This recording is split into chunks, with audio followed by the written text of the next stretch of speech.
Welcome everyone. Koramjari मैं आपको welcome back to my channel. नत्रगा हम बला कोई ताड़ी welcome to my channel. Welcome to my mukbang. ngasi di kena चाहते हैं Peruk Kangsoi. Peruk ने apa nak kau iba? Mana? Kau simbang. Ni orang ni jangan hari ke Peruk ke kena kang Peruk Kangsoi. Peruk ne tu mana tu ne Kangsoi tu juga sini Bora se kena ne. Lafu thora Bora ne duga Peruk Kangsoi se na maroi marang oi sure sab ne sire maroi marang loi namak sure yum dagi hapak padune yum dagi hapak pagi yum da hapak bahar ning jang am ai kera ma haijaram ge ai anova blog channel anova channel si channel se atop anova channel ma hang ani mayam chairau ba ngasi gi sibudi ai si video thagat pa matam da adu hana di thagat khrani adu oraga so ai ngasi gi video se hayeng charau bane bako ado ngasi namine ba ado charau bane bitai blog aham bataw ke taw bane do blog aham hangani mayam adu gi channel do sigi link ta hapcharam ge sigi ngasi gi video se budai charau bagi thagala matung thagat kani ado mayam ai gi blog channel do so subscribe taw bio do ga like taw bio do video mayam thagala pade yeng bio do ga adu gi video do adu gi blog channel do da ya khoma na bo tharak pa gai to kai tharak ke do aina video hapane bako mayam adu do yeng bio adu da maroi marang loin sunaba happy adu ga to loin hapa ga ne ba sida kana to Kangsoi to is yong sak su yaure toning khog yaure loin yaure adu mayam ngasi hajik cha ba horge adu ai gi blog channel do mayam copy ga nu ko adu ai blog da kai karma makha gi blog yeng ning ge khot ke da hai bi ro mayam suggestion hai di mafam chat pa khot pa yeng ning bra na traga kamai to ba market yeng ning bra adegi natra pochai gi hole yeng ning bra adum mayam na yeng ning ba ga da haibiro o duga adum ai si channel ai hajik so adum ai video ga da comment adum to bire mayam na kano tawe a day in my life kumbagi blog to ro o natraga Delhi gi chor bazar sadar bazar gi blog to ro kaina haibiro ko yawe du gai do ai kano taw jarake adegi skin ai gi skin gi morning routine night routine to biro na haiba so yawe ha Skincare. Skincare. I skincare ke shankana bri to bana te ko adu ora bas maya na dum hang bire adu kai do ai lema adu gi blog anova blog channel da lema taw jarake mayam adu da haibiro to kai to ro haiba gai suggestion gai do adu gai video samjarake ko saba horage Sougri thong bani haiba ka wa Sougri thong bani ga che ahama chakho ha 사업은 싫으면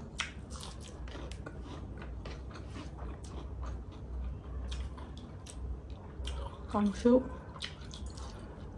시작품 진짜 끊어지 야 영상 시작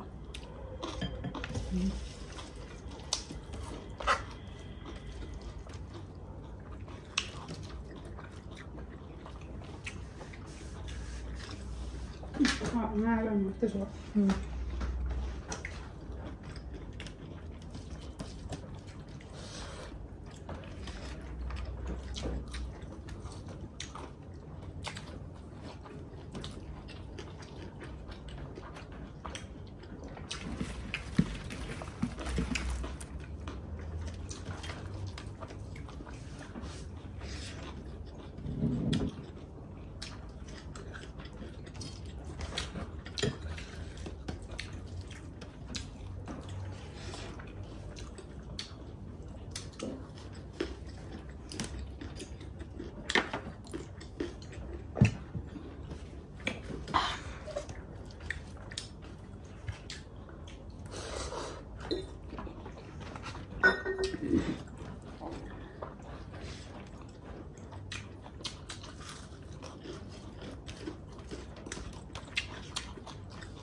Kangsoi umuro te ko jo ngala ga hapsan bana ndu na khapa le ko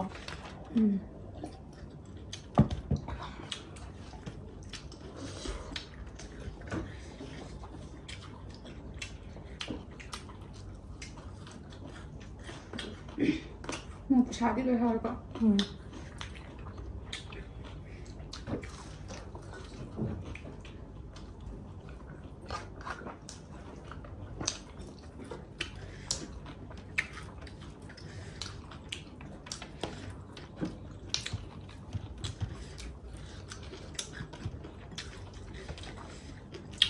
Sougri mukbang yang hao.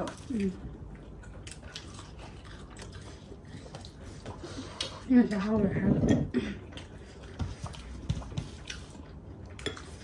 Nang hao rồi hao rồi nó có không? Làm sao? Mấy người đi hao được không ăn Don't judge a book by its cover. Đây này.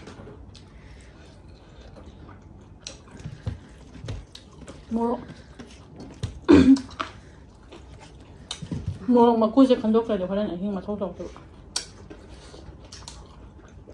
Khi nhầm thẳng nha. Phải không? Không phải bạn chán chán á, anh muốn chán như Khi thẳng nha ạ. 어, anh đi bạn chán như tao. Em xin phép lắm tôi tha tôi bị đậm. Sang rồi vẫn không sao chứ thế mà. Rồi nằm đi nè. Hả? Chào được mong ta dậy tôi rồi. Khơi mà chơi gì? Theo bác sư ta học sự năng giả kìa. Chào bây giờ không bằng ta ra kìa rồi.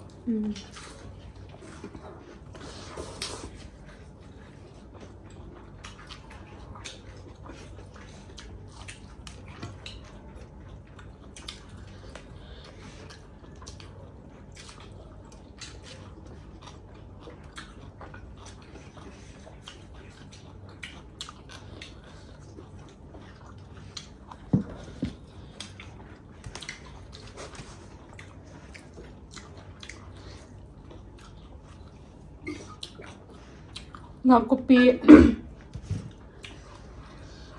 padigom tilho yung cha nên nga bam do tunin ko nga mulero da laura sugar ga hapchan ni ba lo ma kangsu di yam hawa ba chỉ mèo cái trong ngon.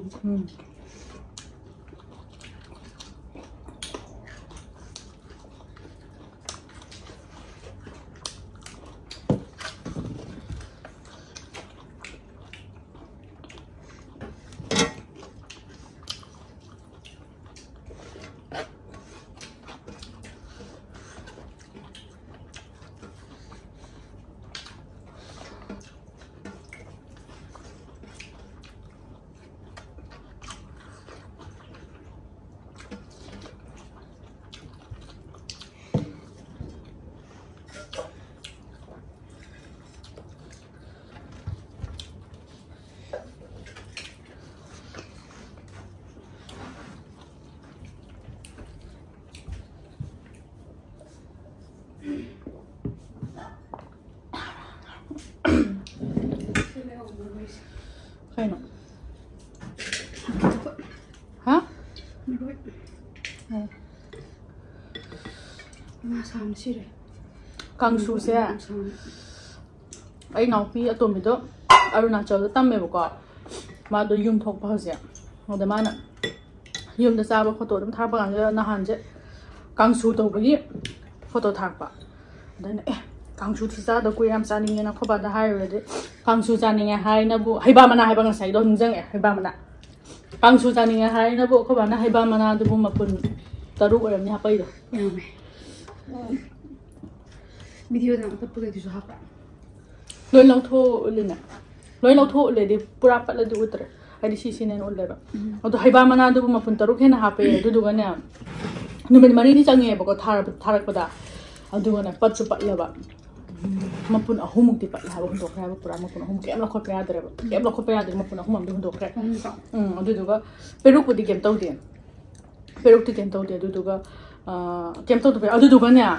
Kaya pang mi khang bra ukabi ayay ba ukabi macha yam chaw na te sa samung chaw ba ko bag mayang tang chaw ba adu da ayay ba ko man atek ba ayay ba du ne ba adu da makha da atek ba ayay ba ne ba ko man hapsare adu ga ko ma di khangja da na isa na pi ni shiri bani na haw na pi ja ning ni na ne la di ma ba adu ga di po se me adu punjan na ba du da kano tawra loima punjanaragane loima sai pakthoagane pumme yadra aina isingda tawra chamthoga yabra yengena tawbane yadra upai leitre kanba ngamgitre pamui yamna yamsu yamu ka bi yabdo aduga poche tharai susuna khobana ning thokabra tharakane ba handa king thokabja ngasi ga di nimit marini subadane ba phangja do tharakpo nimitu dane khoba do post office ta punga hum hena lepa ha no sitri pa do khain ai tani ha kun chani tharona punga hum hena ga lepa ga thare na ba o jo jo si bora gi kano ja lapu tharo ja asame si mane bi mayum de lai pore na no sa ja ha gi to ka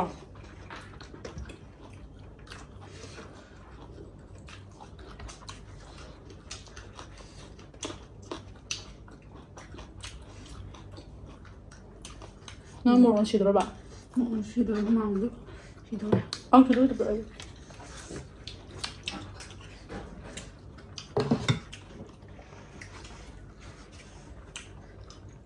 tận là sao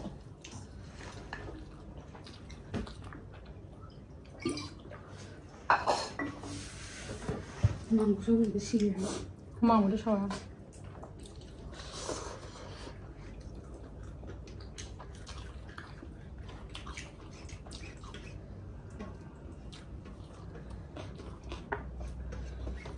không sao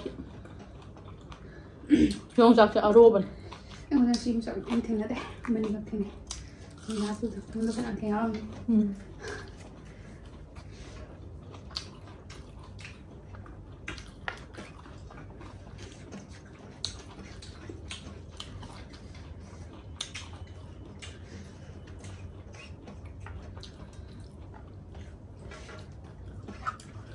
không aduga pork charo haiba maya sawya pork adu chara ni maramdi akhoi gi charau bana tarik tram hei ni dino ko hangchit tarik trang adana asam gi bihu ne ba adu moi gi pork chab ne ba adu da pork chab ne ba moi pork chab moi gi chab ne moi gi bihu da pork chab ne ba akhoi nga sai na adu da chara gi ma chung soi soi dana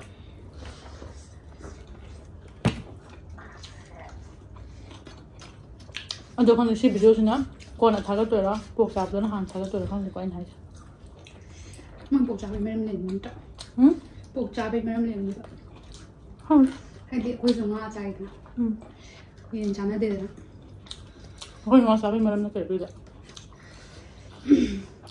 한전 아주 nhìn chán nó đẹp nè mấy năm đi không đi 뭐지 pork bamboo da wada manu ahoba do aduda chaka tawraga poka marine tawra hapna cha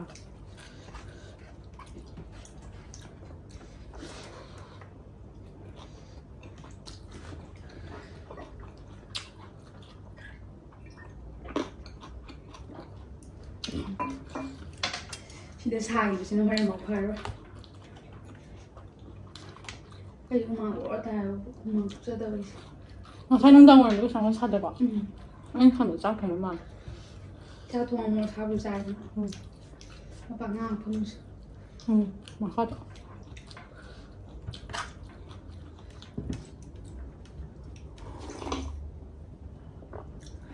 không có mấy đâu anh vừa xong rồi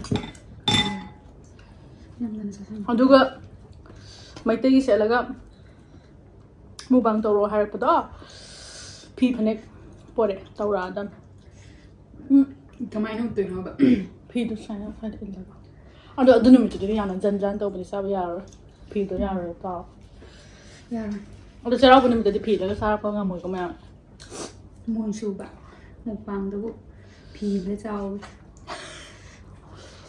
ở đây làm phi làm chị sao cái đó hay đi mukbang thì sao có tầm uy thế nè ở đây là phi mau phi nda ba ở đây là thế này mukbang tôi đi sai cái tầm nào uy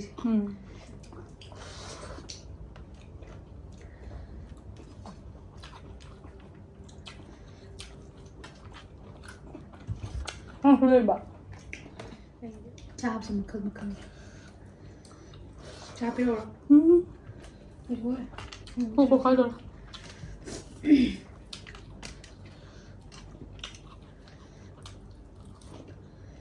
And it's one with the cup.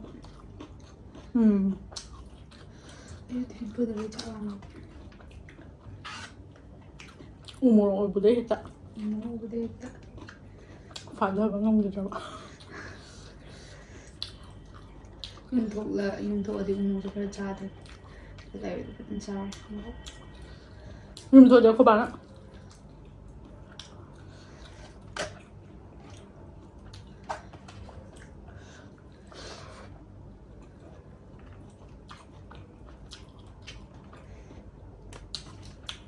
Dia saya diuruti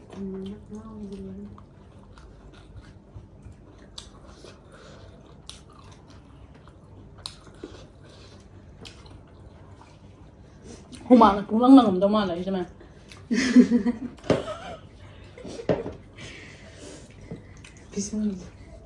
Riêng lại chứ có humana gì cả. Ai mai cái tiếng. Tung lăng ra. Này là mai ta thì mình user cái tụi mình ta đi. Nó vẫn tụi em. Chúng ta đừng tụi mình. Jadi kan cara mana ni yum thola ga paling de ingin dokai gino na.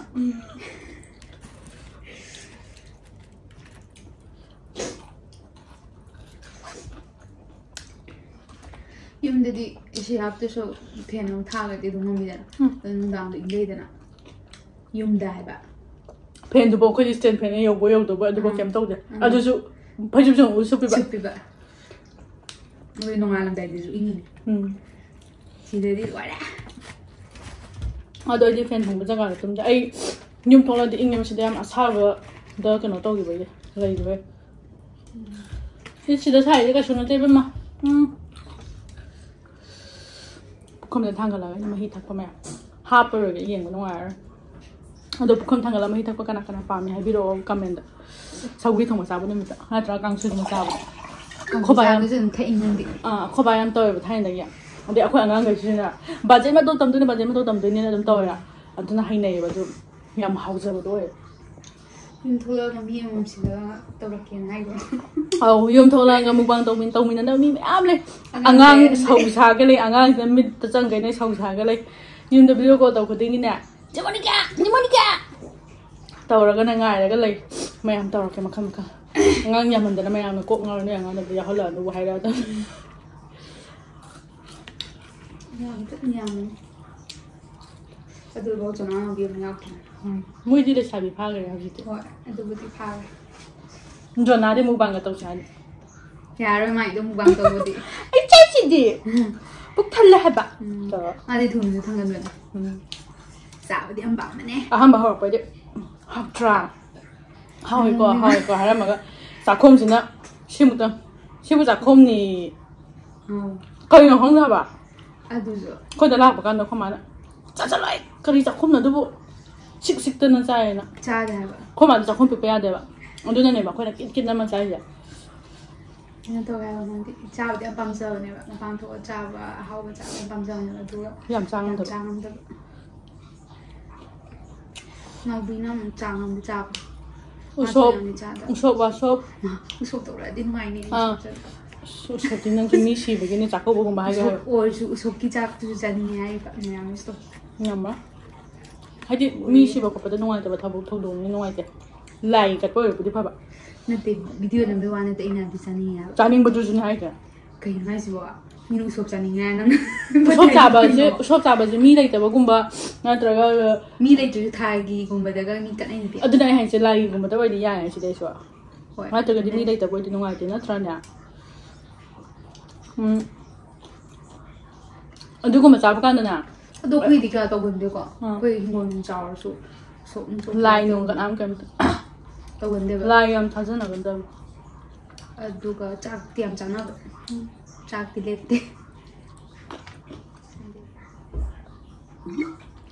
anh hay tôi nói số không có chắc cô cũng mà sao bây giờ phát nó chạy và chắc lúc đó bữa xịt nè nhìn ra mà thêm cái đấy thì đúng không bamun aina chaning da boi tadi hapalam da bana cha yam hapalam da ba yam hapan ba guma tawe ba adu du nongma thoibagi sosti da mari nai khamda thoibe sosti da ai do chaton gi itei chaton hoi itei ga ai onjan nai ba nupi gi line aroi ba nupa gi line onjan na ba ga ta ra ba ja chaton gi itei adagi nam lo gi gi mari mata nupa adu mai mari mata ngata oir ba ko adu ga ne nupi pareng do nupi di do sop da sa ba khot pa je pura sit nan chagan de nupa di chagal de na ba asmanda no ndi amona cha ne phuning bane amna cha dem chani ga ngam da bu do khatang hapalo ha ba hapa ga jan han cha tho ga adu su noi udri ke mena maning da man mamit ko ongkha laga to mai nga jong yom challe ni ha gan da me mi phagi tong jai na tra adu ga kana to ba kai ba ina ha to bu do adu du ga te me am da phajana cha dre na ai gi sin ne sit nan gai achara kai nom khatang lem gai chai ba do chang ma tum ma sam ga lem ga chang to loi cha san ba ngam da ba ya adu ga itei Komunika gi place di ai ngon gi hena nali ne to mi ga je loi yin ga no lei ne ha ba lei sa bi na smai chai da phan sam adu so phajana chai ba adu phajana chai hai ai ta loi ma hap chan hala sa ba na te ba ina ngam jaga da ba ga do ha pa ga do ai plate lai ba ga se dum yan ge ngam na ba sa na ba hot nei ba ai na plate lai ba da sa ba ngam dra ba ai se ai thal la ba ni pura na to hin nam hau tra ba ma kuina ko bu do khar ga ran da sa bu da nei gi thai nei khai ba to ra ga puning bam di oi du gum do u bu gan ta ado ma'am yam thina how kre thin hai no gi man dai na ne di hen cha de ba na na ti sa de nang ta de sa di sai mo sa di sai ba do man da na hen di man da di sa de ai mo sa de khoba ga tor ke mu ba ni tho ka nai na hai ba khoba du de hai de ya ka ni da khoma na do si khoma wa yam ngang ni ko me ngang kan yo kan cha ti khoi ga no khoi ning thong jam gi stb ne ba khoma da no pa on pi ra ba to jam ye ti sing jam na de na so chingam khali wala bi ga stb ne stb ma khoma da pa pi ga ba chingam kha chen da thung na yau ban lampa akoi model club lampa te na chana phi ma pan ba ado ma'am ngasi gi disi da lo salaga ha ba ma'am cha gara palem ban thona nungsi na thabirak pa kena do Peruk Heba managa jana pi ma'am do tawraga thina yam phajana haukre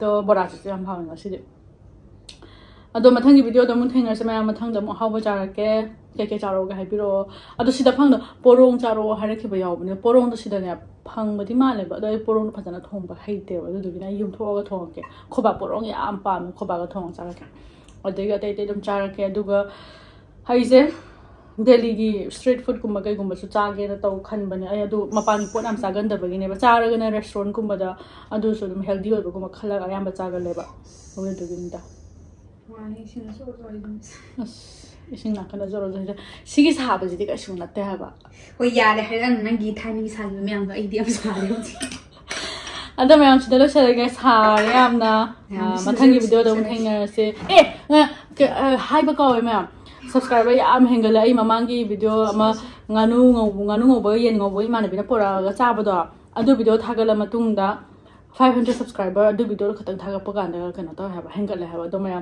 subscribe to bi subscribe to bi maya andagi share to bi ba like to bi ba comment to bi ko maya nusi ba hai bi ko maya thaga chari maya noi maya gi admaina comment ke ka admaina maya pa ga hen yam thina hen semning e Hajikani wangang mo sam nungai re camera da aham no me am na khang ga di hau ba de yeng bai ta de aham hor ba de wa ga sam ba ngang da bane ba hai di adum aham hor ba ge khara kana oi da ba ado hajikti keno sida ai channel sida mi lai atopa lai re adagi adum comment ka to ba gi wari ka comment ka hanna ba gi adum mi lai ga mi ngo da mi hai di adum wari sana ba dang to hajikti adum confidence hen ga le hajikti adum wangang mo gom sin nungai re ado subscribe to biba mayam ying biba mayam adagi share to biba mayam am thila thaga chari comment nung sinung siba mayam tharak pa do adagi Facebook ta Instagram da message to biba mayam so nung sinung siba mayam to re ado ngasi gi disida lo silage mayam mathangi video da mun thengnara se